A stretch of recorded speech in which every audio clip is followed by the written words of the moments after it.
Hey guys, Jake here, and today I want to talk about that. Lately, I've had so many people subscribe to my channel and start watching different videos of mine, and a lot of my recent videos have gotten really popular. And under the comments of some of these videos, I've gotten a lot of opinions of like, why didn't you talk about this? Why wasn't this mentioned in the video? Why do you say this, etc.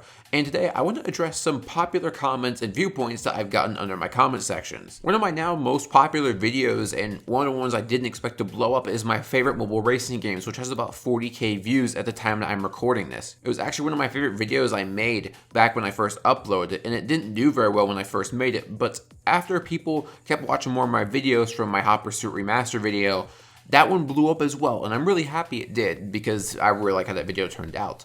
But I got a lot of people asking me, why didn't I mention Absoluto Racing or Real Racing 3? Absoluto Racing is kind of like a Gran Turismo SimK type game for mobile, and I actually did give it a bit of a try before making that video. I was pretty impressed with what it had to offer, and I actually didn't find any microtransactions, which there probably are, I just couldn't get to them. But overall, it seemed pretty dang interesting for a mobile game, and the type of game it is just something that I don't see offered on mobile a lot. I guess Grid Autosport is the closest thing, but that's still pretty different from what this seems to offer. I can't talk too much about it because I haven't tried it too much, but I did want to touch up on Absoluto Racing, which a lot of people asked me about in the comments section. That video was mainly about my personal favorites, the ones that I have memories with. However, there's one thing in the video that kind of contradicts that, which is that I put in the mobile version of Most Wanted 2012 when I played a lot more the mobile version of Hot Pursuit 2010, but when I went back to play it again, it didn't really feel as great, but Most Wanted 2012 on mobile still feels better today, so that's why I put it in there. Honestly, I have a cycle with Real Racing 3. I download it, I get into it, I'm in the career mode for a bit, and then it just starts to drop off for me. I don't know whether it's like the drive feel system, which I don't think really got in my way all that much, or that I didn't have that many cars to pick from, or that I didn't feel like there were that many tracks. I don't know what it was about Real Racing 3, but that I would always play it for a bit and drop off of playing it. But it's by no means bad. I just really remember Real Racing 2 a lot more, so that's why I talked about it in that video. Again, it's about my personal favorite mobile racing games. Next up is why I think Criterion games shouldn't listen to Need for Speed community. Now, this video actually did pretty dang well as well. There isn't necessarily a type of comment that I want to address, but I want to talk about how funny it is, how much people fought in this comment section over what Need for Speed is. There were like multiple threads arguing, no Need for Speed is this, no Need for Speed is this, no Need for Speed is this, no Need for Speed is this. And it proves my exact point why Criterion games shouldn't let the community direct their next game. When talking about Need for Speed and what the next one should be, there's 1,000 different people with 1,000 different opinions, and my point was proved in my comment section, which I find pretty funny. Next up is sense of speed in racing games. Okay then, we got a lot of comments about the state of Nevada, a fictional track in Nevada. A game that has a fictional track in Nevada. Okay, another joking around here. Reason why I didn't talk about Need for Speed Pro Street is because it just didn't come onto my mind when I was recording this, really. While the game does give a good sense of speed in the speed challenge modes, and it's fun, I find it to be one of those games that is way too hard because it overdoes the sense of speed. Now you might say, well, Shift 2 Unleashed and Drive Club are kind of the same way, and I actually absolutely agree. Even though I mentioned those two games in the video, it doesn't mean I agree with their methods of sense of speed. I find Drive Club very hard to play in third-person view, and Shift 2 I think is done a bit better, but it can still be a little bit much, but it has some pretty cool effects. What I didn't really talk about in that video is, how sense of speed can be done without having to overdo all those effects.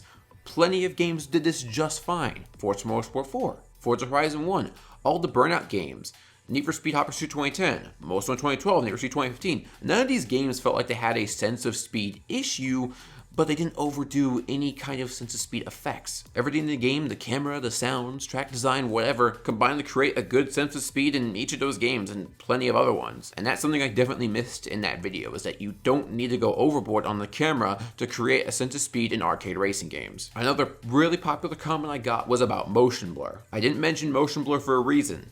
It doesn't need to be added. Now, when you're at 30 FPS, then motion blur is really useful. And I think Some applications of motion blur can be really great. Take Forza Horizon 4 for example. If you set the motion blur on short on PC and you're running at 60 FPS, it looks really nice. It's not overdone. It's minimal, but it works really well. Long does not look good, but short or off looks good. And 60 FPS usually means that you don't need to turn on motion blur. There's usually a couple games that I like to keep it on, like Need for Speed 2015. I prefer to keep it on no matter the frame rate. But motion blur is something that's not needed for sense of speed in racing games. For example, Burnout 2 Point of Impact ran at 60 FPS on the GameCube, and it didn't need to use motion blur, and that game has a really great sense of speed. So I don't really think it's down to motion blur to create a sense of speed.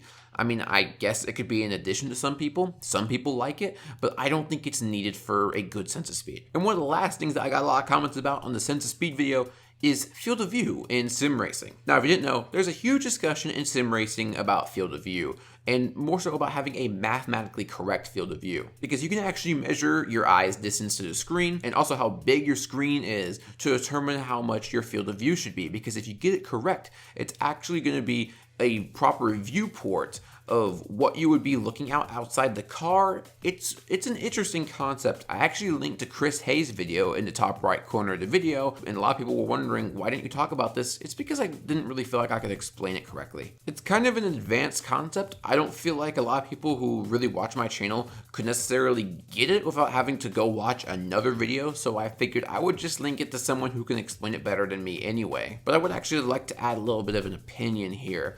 I don't use the correct FOV in sim racing. I've calculated it several times. I've tried it in both Project Cars 2 and Assetto, and I don't enjoy it at all. I find it unplayable. And I know I might be too far away from the screen or something like that.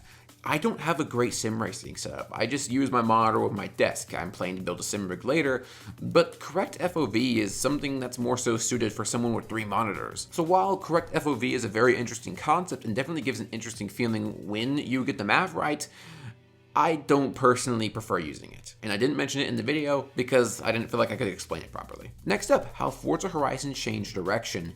I got a lot of comments here basically talking about people's opinions of, wow, I loved Horizon 1 and 2's feeling of festival, and I loved Horizon 1's progression that they got rid of later. And there were some people that seemed to believe that I was talking about how that was superior. Now, while I do prefer the more festival atmosphere, and I do prefer the progression in Horizon 1, I actually really wasn't trying to be opinionated in this video. I was trying to say, hey, here's this, here's what it is, here's how it happened, when it happened. I wasn't trying to say my opinion about the direction. The only place where I really injected that in is in the end, where I talked about maybe they can combine the progression aspects of 1 and then the open world sandbox aspects of 3 and 4, and I think they'd have an absolute gem on their hands if they did that, but I don't really think they're going to. It's like our games have their ears shut anyway, so who are they going to listen to about the direction of their game that's been doing extremely well? I want to take this moment to say that a lot of my videos, I'm not trying to focus on my opinion on. I'm trying to cover a certain topic about like some kind of phenomenon or event or something specific about racing games or something I noticed. Some people got the vibe that I'm saying, dude, Forza Horizon 3 and 4 are so much worse than 1 and 2 because X, X, and Y. But in fact, I actually like Horizon 3 more than Horizon 2. And the Unrealistic Hot Wheels expansion is my favorite expansion in any video game probably, tied next to Big Surf Island. But I just want y'all to understand that I'm not always trying to make a video about my opinion, but make a video about a certain specific topic. But I'll put in sprinkles and bits of my opinion in there. And speaking of my opinion, ironically, this is a more opinionated video up next. I'm starting to get skeptical about Dirt 5. Basically, this video was about that Dirt 5 seemed to be a game that combined Dirt 2 and 3, but to me it was looking more like a strange combination of MotorStorm and Dirt Showdown and crazy arcadiness instead of Dirt 2 and 3. Not that it was a bad thing, but that it was a different thing. And a lot of people seem to think that I was wanting more of a sim, I was wanting more of Dirt Rally. No, I like the Dirt Rally series, but I don't play them all that much just because of how difficult they are. But when I do play them, they're very rewarding and entertaining to me. But that's not what I'm looking for in Dirt 5. I was starting to get skeptical about Dirt 5's direction just because it was something very different than what I was expecting. And it turns out that I was exactly right. Not that the game is bad, but that I'm just not that happy with the game. I don't feel much want to go back on it, and I'm not sure about making an overall review video about the game either. I've tried to record a review or general opinion on Dirt 5 a couple times, and I always end up falling flat on my face. I always feel like I don't like the game enough to go back on it, but that I haven't played enough of it to really give much of a super detailed opinion. So what I'll probably do is just take bits and pieces of what I would say about Dirt 5 and incorporate them into other videos, because I think I really do that best than just, you need to make a news video, you need to make a review video. I don't work that way. If there's something specific that points out to me, I do a video about it. For example, cutting features post-launch, I could do a video about that. For example, presentation, I could do a video about that. But a general review, I don't think I strive all that much in. But who knows, maybe that could change. So I don't typically do standard review videos, but I like to do more so specifics and unique or niche things that you don't see talked about much. I want to quickly mention my Acer Nitro monitor video here. A lot of people seem to mention that ratings.com was saying that it didn't have PWM flicker. Okay, so even if this thing used a black frame insertion, or if it had some kind of other technology that was making me have a headache, I still had a headache at the end of the day. I acknowledge in that video that I didn't know everything, but PWM seemed to simply be the most likely thing what was going wrong with the monitor. Even if it didn't have the flickering, I wouldn't recommend it due to poor viewing angles, bad brightness, and both of those things. Even if it didn't have the flickering, I wouldn't be happy with my purchase. Last one I want to get to in this video is how's Forza Motorsport 4 on PC. This was my video talking about Forza Motorsport 4 on newer platforms. Sadly, we can't have it on the Series X or anything like that. So maybe you can emulate it on PC. And here's how to do that. So that was that video. It was basically me just talking about it in a tutorial.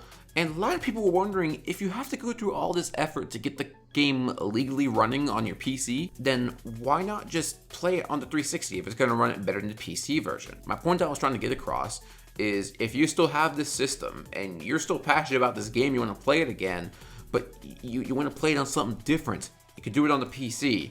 And I know it's not a perfect solution, but the thing is, a lot of that video, I felt like I was kind of, raising up potential. The game could come online again through Xenia. The game is much, much easier to mod than through any Xbox 360. And if we see more popularity through Xenia and stuff like that, and more people playing it, hey, I want to play this, hey, I want it to be good, hey, I want to mod it, then we'll see more people develop the Xenia emulator further. But anyways, I saw a lot of these comments on my different videos, and I wanted to address them, say my opinion on them. If there's anything that you were confused about or wondering about in any of my videos and you're curious, ask me down in the comment section below and I'll try to get back to you. I hope you guys enjoyed this video, and I'll see you guys later.